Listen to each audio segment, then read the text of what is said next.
நான் விளையாட்டாக செஞ்ச ஒரு விஷயம் எனக்கே வினையாச்சு அப்படின்னு சொல்லி பலரும் கவலைப்படக்கூடிய ஒரு விஷயம் என்னென்னா பால்வினை நோய். இந்த பால்வினை நோய் ஒருத்தருக்கு இருக்குன்னு சொல்லி டயக்னோஸ் பண்ண உடனே பெரும்பாலும் எடுக்கக்கூடிய ஃபர்ஸ்ட் டிசிஷன் சூசைட் அட்டம்ப்டாக தான் இருக்குது.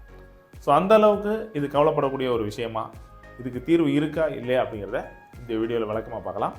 வணக்கம், நான் உங்கள் சித்த மருத்துவர் மெல்வின்.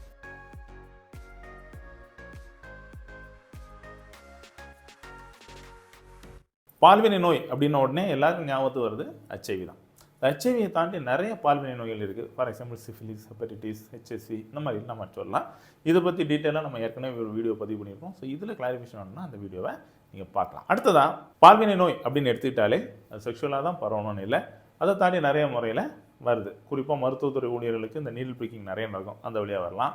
டேட்டு போடுறது, இயர் பிக்கிங் கூட நிறைய இடங்களில் வருது. காமன் டாய்லெட் யூஸ் பண்ணுறது, ஏதாவது நோய் பாதிக்கப்பட்டவங்க கூட நம்ம தங்குறது, பொதுவாக அந்த தொழிலாளர்கள் சேர்ந்து தங்கும்போது இந்த மாதிரி வழியிலும் வரலாம். ஆனால் 95% இது செக்ஷுவலாக தான் டிரான்ஸ்மிட் ஆகுது. ஸோ நிறைய பேர் கேட்குறது காண்டம் யூஸ் பண்ணாலே வராதா அப்படின்னு. திரும்பியும் சொல்கிறேன், அது கருத்தடை சாதனம். அது யூஸ் பண்ணுறதுனால பால்வினை நோய் வராது அப்படிங்கிற ஒரு கான்செப்டே கிடையாது. இப்போ பால்வினை நோய் இருக்குது அப்படின்னு சொல்லி டயக்னோஸ் பண்ணிட்டாங்க அப்படின்னா ஃபஸ்ட்டு எடுத்த உடனே பேனிக் ஆகக்கூடாது. என்ன கொடுத்துருக்காங்க அது எல்லாமே கரெக்டாக பார்த்து ஒரு மருத்துவரை அணுகணும். அவர் உங்களுக்கு எல்லாமே கிளியராக எக்ஸ்பிளைன் பண்ணி கொடுப்பார்.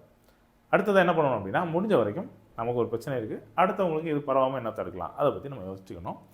உங்களுக்கு மேரேஜ் ஆகிருந்தோம்னா உங்கள் பார்ட்னர்கிட்ட கான்டாக்டை கொஞ்ச நாள் அந்த சிஜிஎம்டி வரைக்கும் வச்சுக்காமல் இருக்கிறது நல்லது. அதுமாதிரி குழந்தைங்கள்ட்ட ரொம்ப நெருங்கி கிஸ் பண்ணுறது, இந்த மாதிரி விஷயங்களை அவாய்ட் பண்ணணும். அதுக்காக தொடவே கூடாதா அப்படின்னு கேட்டால் அப்படி கிடையாது. கொஞ்சம் இந்த மாதிரி உள்ள ஃப்ளூயிட் எதுவும் டச் ஆகாத அளவுக்கு நம்ம பார்த்துக்கணும். அதேமாதிரி ஏதாவது ஒரு பிளட் டெஸ்ட் எதாவது எடுக்க போகிறீங்கன்னா கண்டிப்பாக அந்த மருத்துவத்துறை ஊழியர்கிட்ட இப்படி ஒரு பிரச்சனை இருக்குது அப்படிங்கிறத சொல்லிட்டிங்கன்னா அவங்க முடிஞ்ச வரைக்கும் கவனம் இருப்பாங்க. அதே மாதிரி மருத்துவத்துறை ஊழியர்களும் நீங்கள் நீடில் பிக்காகாமல் பார்த்துக்கிறது ரொம்ப ரொம்ப முக்கியம். நிறைய ஸ்டாஃப் நர்ஸ் ஆகட்டும், லேப் டெக்னீஷியன், இவங்கெல்லாம் கவலைப்படுறது நம்ம பார்க்கணும். அந்த பேஷண்ட் சொல்லியிருந்தால் கூட கொஞ்சம் கவனமாக இருப்போம் அப்படின்னு. பேஷண்ட் சொன்னால் மட்டும் இல்லை, சொல்லாட்டாலுமே நீங்கள் கொஞ்சம் கவனமாக இருந்துக்கிட்டீங்க அப்படின்னா அந்த பிரச்சனையை ஈஸியாக அவாய்ட் பண்ணலாம். ஆனால் அடிக்கடி சொல்கிறது தான், prevention is better than cure. நம்ம எந்த ஃபீல்டில் இருக்கோமோ மருத்துவத்துறை ஊழியர்கள் ரொம்ப ரொம்ப கவனமாக இருக்கணும்.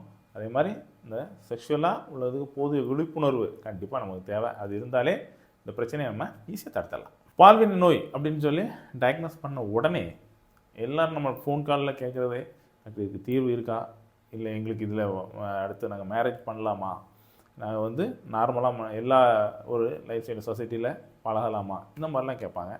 என்ன எஸ்டீம் லெவலில் போய் நாங்கள் வாழவே தகுதி இல்லாத ஆளா, நான் ஒதுங்கி இருக்கணுமா, இல்லை சூசைட் பண்ணிடலாமா, இந்த மாதிரிலாம் கேட்பாங்க. ஸோ இதில் நம்ம தெரிஞ்சுக்க வேண்டிய என்னென்னா, எல்லா பால்வினை நோய்க்குமே சிகிச்சை இருக்குது. அதுவும் குறிப்பாக சித்த மருத்துவத்தில் இதுக்கு சிறந்த சிகிச்சையே இருக்குது. அதனால் எதுக்குமே ஒரி பண்ண வேண்டியதில்லை.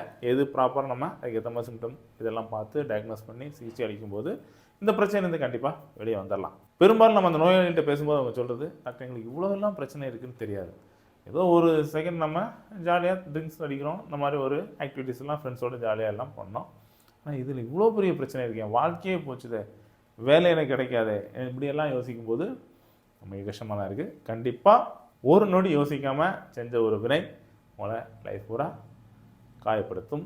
அதை வருத்தப்படக்கூடிய ஒரு நிகழ்வாக அமைஞ்சிருது. ஆனால் இதுக்கு வருத்தப்படணுமான்னு கேட்டால் வருத்தப்பட வேண்டியதில் சிகிச்சை இருக்குது. இதை தாண்டி இதை ஒரு கிளாரிஃபிகேஷன் இல்லாமல், இந்த ஒரு கிளாரிட்டி இல்லாமையே நிறைய பேர் வருஷ கணக்கில் கஷ்டப்பட்டுட்டு நம்மகிட்ட வர்றதை பார்க்கும்போது கவலையாக தான் இருக்குது. நான் முதல்ல சொல்லும்போதே சொன்னது தான்.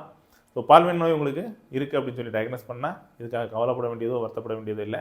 அதுக்கு தீர்வு இருக்கா அப்படின்னு கேட்டால் கண்டிப்பாக இருக்குது. ஸோ இந்த மாதிரி பால்வினை நோய் சம்மந்தமாக உங்களுக்கு ஏதாவது ஆலோசனை தேவைப்பட்டது அப்படின்னா தாராளமாக டயவன் சித்த மருத்துவமனை அணுகலாம்.